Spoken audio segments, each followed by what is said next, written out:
नमस्कार शेतकरी बांधवांनो. वादळी पावसासंबंधी अत्यंत महत्त्वाची सूचना. मी नितीन काळे आपल्या ॲग्रिकल्चर हवामान या यूट्यूब चॅनलवर आपलं स्वागत करतो. मित्रांनो, एक मजबूत पश्चिमी विक्षोभ पुन्हा येत आहे आणि त्यामुळेच या पश्चिमी विक्षोभामुळे महाराष्ट्रातील 1 ते 2 विभागामध्ये वादळी स्वरूपाचा पाऊस होण्याची शक्यता आहे. मित्रांनो, हा पाऊस कोणत्या भागात असेल याची माहिती आपण या व्हिडिओमध्ये पाहणार आहोत. साधारणपणे 24 मार्च ते 25 मार्चचा हवामान अंदाज या व्हिडिओमध्ये आपण पाहणार आहोत. मित्रांनो, या पश्चिमी विक्षोभामुळे आणि अरबी समुद्रातील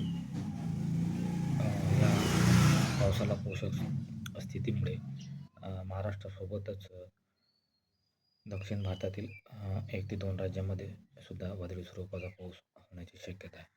मित्रांनो, जर आपण चॅनलवर नवीन असाल तर चॅनलला सबस्क्राईब करा आणि या व्हिडिओच्या संदर्भाने आपले काही प्रश्न असल्यास कमेंट करून अवश्य विचारत चला.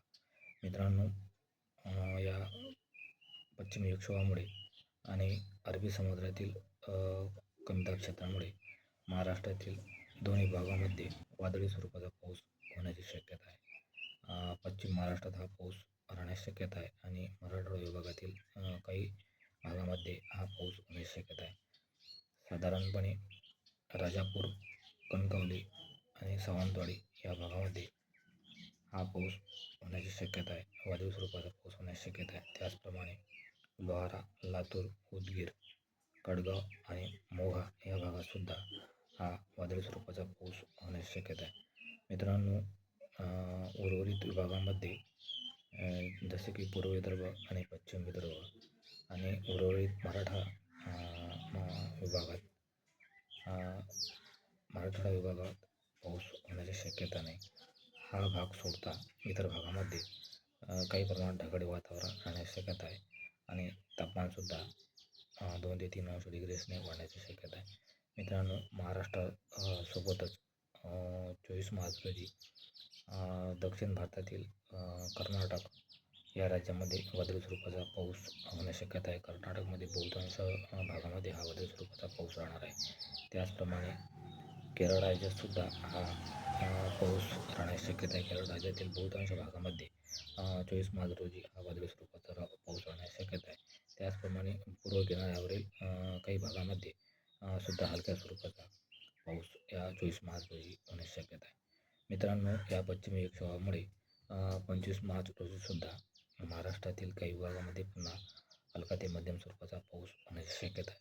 मित्रांनो, या 25 मार्च रोजी येणाऱ्या या पश्चिमी विक्षोभामुळे उत्तर भारतातील बऱ्याचशा भागामध्ये पावसाची शक्यता नाही, परंतु ढगाळ वातावरण राहण्याची शक्यता आहे. मित्रांनो, 25 मार्च रोजी महाराष्ट्रातील कणकवली, सावंतवाडी, अंबा आणि कार्ला या भागामध्ये सुद्धा वादळी स्वरूपाचा पाऊस होण्याची शक्यता आहे. या भागातील शेतकरी बांधवांनी आपल्या पिकाची विशेष काळजी घेण्याची गरज आहे. मित्रांनो, त्याचप्रमाणे मराठवाडा विभागातील काही भागामध्ये सुद्धा हा पाऊस होण्याची शक्यता आहे. साधारणपणे कर्नाटक राज्याला लागून असलेल्या सीमेलगतच्या भागामध्ये हा पाऊस होण्याची शक्यता आहे. जत, रायबाग, आटणी, तेलसंगा या भागामध्ये हा पाऊस होण्याची शक्यता आहे. महाराष्ट्रातील उर्वरित विभागामध्ये 25 मार्च रोजी पावसाची शक्यता नाही. पूर्व विदर्भात पावसाची शक्यता नाही. त्याचप्रमाणे पश्चिम विदर्भातसुद्धा पावसाची शक्यता नाही आणि मराठवाडा विभाग, त्याचप्रमाणे पश्चिम महाराष्ट्र आणि या विभागातसुद्धा 25 मार्च रोजी पावसाची शक्यता नाही. मित्रांनो, धुळे, नंदुरबार या भागामध्ये सुद्धा पावसाची शक्यता नाही. तापमान मात्र 3 ते 4 अंश डिग्री सेल्सिअस वाढण्याची शक्यता आहे. मित्रांनो, पुढील दिवसांमध्ये सुद्धा वादळी स्वरूपाचा पाऊस महाराष्ट्रातील काही विभागामध्ये होण्याची शक्यता आहे. त्या संदर्भाची माहिती आपण पुढील व्हिडिओमध्ये आपणापर्यंत पोहोचवण्याचा प्रयत्न करू. तेव्हा शेतकरी बांधवांना हा व्हिडिओ जर आपणास आवडल्यास व्हिडिओला लाईक आणि कमेंट जरूर करा. काही प्रश्न असल्यास कमेंट करून अवश्य विचारा आणि या चॅनलवरचे नवीन व्हिडिओ आपणापर्यंत पोहोचवण्याकरता ॲग्रिकल्चर हवामान या यूट्यूब चॅनलला सबस्क्राईब करा. धन्यवाद शेतकरी बांधवांनो. त्याचप्रमाणे यूट्यूब चाहत्यांनो.